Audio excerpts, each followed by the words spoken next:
Hello and welcome to your astrological vibrations for Saturday, March 19th, 2016 by Gaia Blooming. I'm Mimi and our energy mantra for today is Aham Brahmasmi, which is I am the universe. Aham Brahmasmi. And we're in the last day of Sun in Pisces. The Sun finishes up the transit. This is basically astrology's New Year's Eve and New Year's beginning with the Sun in Aries tomorrow, later today, tomorrow.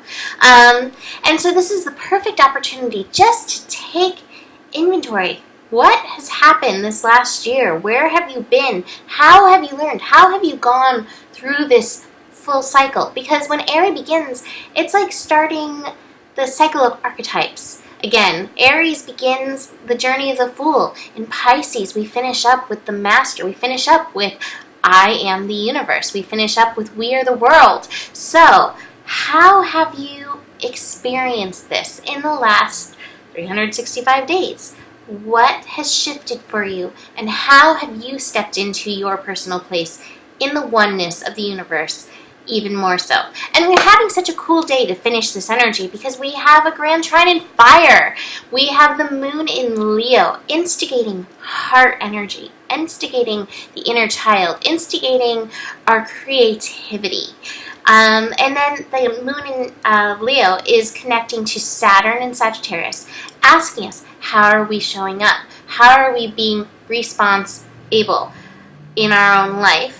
How are we opening to the wisdom that is offered to us in any given moment, because every moment is a teacher for us.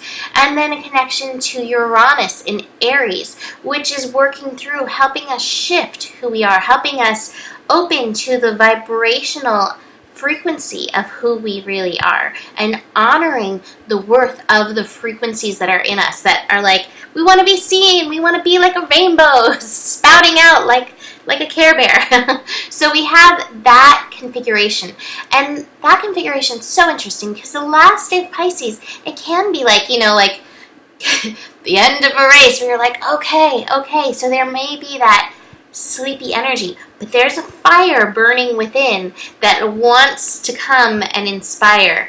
And it will, whether it's the first day of Aries or whether it gives a little time, that fire is igniting and coming up and through.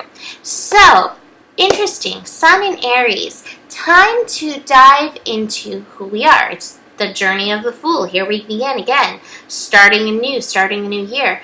Aries ignites action energy. Aries is ruled by Mars, so it wants us to dive in. Aries is notorious for diving in head first.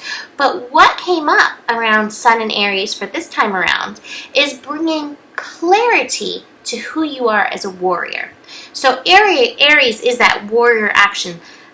Let's even take it to the spiritual warrior energy, and just recognizing, like, where are you a warrior? So just like looking at my individual chart, I'm a Sagittarius, Gemini rising. So with that, Sagittarius, Aries is like the energy of the fifth house, which is the energy of the inner child. So I'm a warrior of play, a play warrior. I'm a warrior of love warrior energy, fun warrior, creativity warrior. Did I already say that? That's like one of the areas I can hone. With my Gemini rising, I can look and be like, I'm an alignment warrior. That's 11th house for me. I'm a frequency warrior, looking to shift vibrations. That's where Aries hits for me. You don't have to know where it hits for you. That's just an example of bringing clarity to how you are showing up with this warrior spirit. What did you come to bare your soul for? Where did you come to dive in and give it your all? Because that's where you're the warrior. That's where you can hone and bring clarity to your I am vibration. So there's that. So let's just pull the cards. I'm going to dive in more to Aries tomorrow when we're really, really in it. Source, Aham Brahmasmi, I am the universe.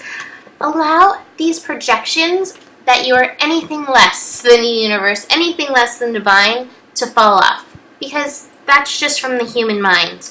And there's no need to compromise who you are. We're dropping this compromise, and little by little, it's always a process. This process, I just watch doing this daily astrology, and I love the unfolding process. It's always doing it. And the final card I have is ripeness. You're ready. We've gone through this cycle. You're ready to be you in your fullness. Aham Brahmasmi. There's no other words that really encompass it as well as that does. I do have a roomie, though, to finish up Sun in Pisces, and then I think we're done with Rumi for a little while. It might be hard to put it down, though, because I've gotten very attached. An understanding of the question. Why doesn't a soul fly when it hears the call? You have escaped the cage. Your wings are stretched out. Now fly. God said to clarity, walk. To the soul, move into the invisible and take what's there. Don't sing the sadness anymore. Call out that you have been given both the answer and the understanding of the question. So that's it for today. Book a reading. If you'd like to get clarity where you are in Aries, we can dive into Aries in your chart. And besides that, I will see you tomorrow. Namaste.